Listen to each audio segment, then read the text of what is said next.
અહીંયા એકલા મોકલી દઉં છું પણ મને કોઈ ટેન્શન નથી હોતું.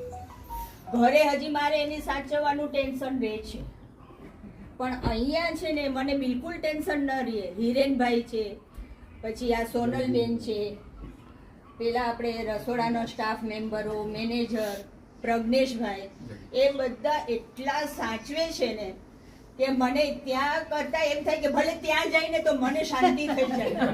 અને બધા એટલા પ્રેમથી એમને રાખે છે ને ખરેખર, એટલે મને કોઈ ચિંતા ટેન્શન એમ ન થાય કે હું ફોન કરીને પૂછું બરાબર છો ને, દવા લીધી છે કે નહીં તમે.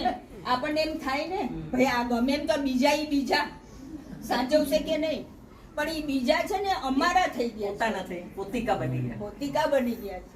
એટલે મને એટલી શાંતિ છે. અને એ બધાનો વધારે તો આભાર. અને રજનીભાઈ થકી અમને આ બધી ઓળખાણો થઈ છે. અને રજનીભાઈને અમારા ઉપર જે પ્રેમ લાગણીને હતા એ તો ભૂલી શકાય એવું જ નથી.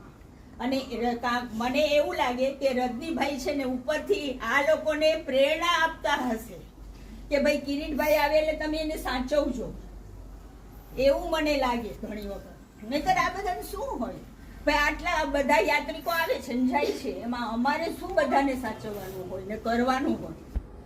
પણ એ રજનીભાઈ જ એમને ઉપરથી પ્રેરણા આપતા હશે. અને કુદરતી એ લોકોમાં પણ એક જાતની કિરીટભાઈ પ્રત્યે ફિલિંગ્સ આવેલી છે.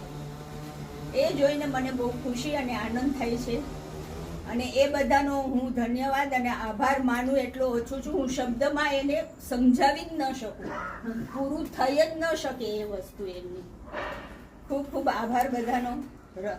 જે કિચનનો સ્ટાફ છે, આ ધર્મશાળાનો સ્ટાફ છે, આ વિસામાનો સ્ટાફ, આ હિરેનભાઈ ને સોનલબેન ને શું લાગે વળી, અમે તો આના છીએ વિસામામાં થોડા છીએ, છતાં પણ એટલું રાખે અને કરે છે.